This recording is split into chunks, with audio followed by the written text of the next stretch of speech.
पहले से ही विभा को कपड़े धोने का बड़ा शौक था। कभी नल के नीचे तो कभी तालाब के पास। अरे मेरी नीली वाली लुंगी नहीं दिख रही है। विभा की अम्मा, कहाँ रखी है लुंगी? अरे वो तो विभा ने परसों ही धोकर रखी थी आपकी अलमारी में, देखो वहीं होगी। वो ना मैंने आज धो दी, मुझे लगा कि गंदी हो गई होगी। अरे कैसे गंदी हो गई थी? उसे तो मैंने पहना भी नहीं। हे भगवान, इस लड़की के कपड़े धोने की आदत से परेशान हो गया हूँ मैं। जितना तो घर में राशन नहीं आता, उससे कहीं ज्यादा डिटर्जेंट पाउडर का खर्चा है। इसकी शादी करवा दो, शादी।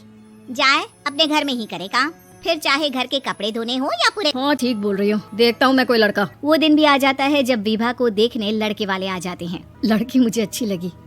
होने वाली सास कहती है, बेटी अगर कुछ पूछना है तो पूछ लो। वैसे तो हमारी लड़की बहुत ही शर्मीली है, जो बोल दो वो मान लेती है, इसे क्या पूछना होगा। अरे कैसी बात कर रही हो माँ, मुझे इन लोगों के घर रहना है, सवाल तो कई है। हाँ हाँ बेटा, पूछ लो ना, क्या पूछना है।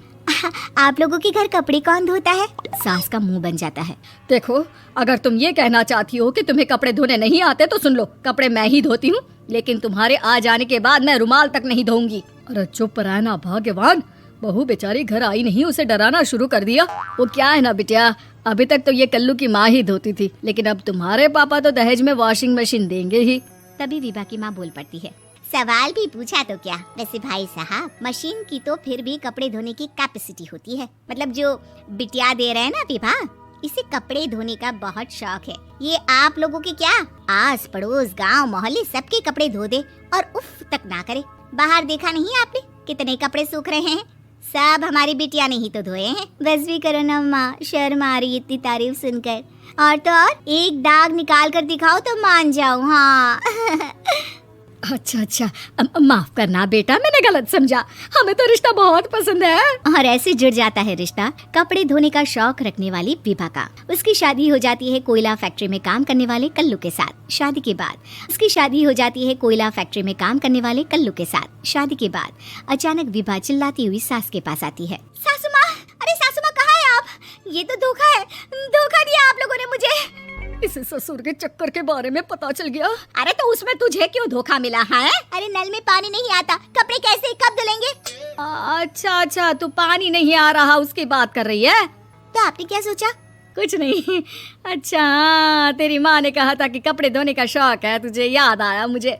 शौक बोलकर कपड़े धोने वाले मेरे जुनून को कम ना आके सासू माँ, कपड़ा धोना मेरा गुरूर है। तभी पति भी वहाँ आ जाता है। अभी मैंने इसे सनी देओल की फिल्म दिखाई है, उसी के डायलॉग मार रही है माँ। अच्छा सुन, साफ बता रही हूँ, पानी सुबह 4 से 6 और शाम को 10 से 12 आता है, समझी? विभा टाइमिंग सुनकर हैरान हो जाती है। ये क्या भूतों का मोहल्ला है? सुबह 4 बजे उठकर कौन कपड़े धोता है? 4 बजे टंकी में पानी जाता है, फिर सारा दिन धोना ना, किसने मना किया?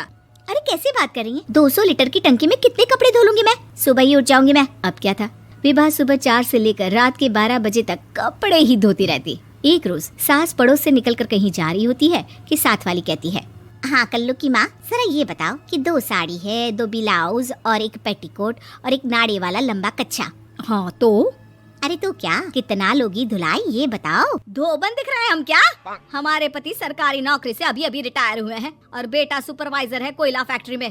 धोबन समझ रखा है हमें?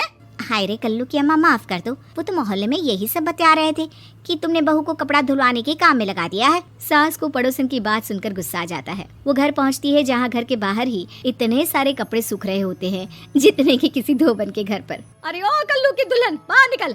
माँ जी यहीं आ जाओ, बाथरूम में चादर धो रहे हैं हम। अरे अभी हम धोते हैं, तुमको बाहर निकलो। ये आस पड़ोस वाले बोल रहे हैं कि हम बहू से कपड़े धुलवा कर उसे कपड़ा धोने वाली बना दिए हैं। अरे छोड़ो ना माँ जी, किन लोगों की बातों में आती हो? आस पास के लोगों का तो काम ही होता है कि वो किसी तरह सास बहू को लड़ा दे।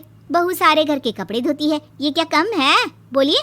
सास को भी लग जाता है कि वो बहू का ये सनकीपन नहीं छुड़वा सकती, इससे अच्छा है कि खुद ही चुप हो जाए। एक रोज सास और बहू मंदिर जाते हैं, जहाँ सास की साड़ी वहाँ खड़ी भीख मांगने वाली से मिलती है। माँ जी क्या बात है, आपकी साड़ी उस भिखारन से कितनी मिल रही है ना?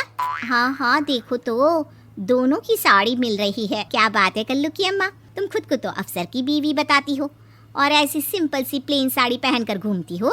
सिंपल और प्लेन नहीं है ये साड़ी। तो क्या सोने के धागे से फूल बने हैं? कुछ भी सासू माँ, कुछ भी।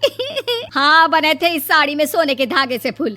मेरे पति लेकर आए थे मद्रास से स्पेशली मेरे लिए 10,000 की। लगता है भाई साहब इस भिखारन के लिए भी सेम टू सेम साड़ी लेकर आए होंगे 10,000 की। सास उस वक्त कुछ नहीं कहती, लेकिन बहू के साथ घर आती है और अलमारी से एल्बम निकाल कर लाती है। ये साड़ी देख रही है, ये वही साड़ी है जिसे मैंने अभी पहना था। इस साड़ी में ये जो चमकदार फूल दिख रहे हैं ना, ये सोने के धागों से काढ़े गए हैं।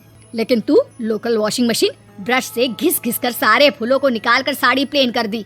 मुझे माफ कर दीजिए सासू माँ। और तो और, जब मैंने तुझे तेरी गलती के लिए कुछ नहीं कहा, लेकिन तूने तो सबके सामने मेरा मजाक ही बना दिया। क्यों? बहू को समझ में आ जाता है कि अब से उसका कपड़े धोना बंद।